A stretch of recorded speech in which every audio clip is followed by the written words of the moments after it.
Quero cumprimentar o Jesus, né? Que tive oportunidade de trabalhar no orçamento comunitário junto com essa fera. E meus primeiros passos políticos foi através do orçamento comunitário e aprendi muito com você, Jesus. Eu criei um projeto, Jesus, que chama-se Bairro Limpo. Desculpa aí.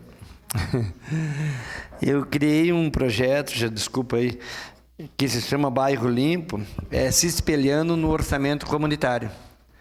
Eu vou aos bairros de Caxias do Sul e ofereço esse projeto, primeiro para o presidente. Eu tive agora, poucos dias atrás, no bairro Marilã, agora já tem um bisano no outro bairro, onde nós procuramos, a primeira pessoa que a gente procurou, que nem nós fazíamos no orçamento comunitário, é o presidente do bairro. O presidente do bairro é a porta dos bairros de Caxias do Sul. Ele sabe toda a dificuldade do seu bairro, da boca de lobo, da luz queimada, toda a necessidade que tem está na mão do presidente. Depois a gente procura as lideranças comunitárias para se unir a gente. Depois procuramos os times de futebol, procuramos o clube de mães, e assim nós conseguimos entrar no bairro e pedir ajuda para que nós juntos botasse a mão no Bairro Limpo. O Bairro Limpo oferece o Bota Fora, com apoio aí da Codeca. Nós faz revitalização na praça, né? Com apoio da Esmela, a gente precisa do poder público.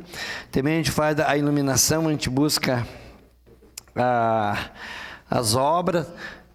Então a gente faz o Bairro Limpo nos bairros de Caxias do Sul, se espelhando no orçamento comunitário, que foi tão bom, nós aprendemos tanto no orçamento comunitário, e esse vereador veio dessa liderança comunitária, e aqui dentro da Câmara de Vereadores eu estou sempre falando nesses movimentos que ajudou muito Caxias do Sul.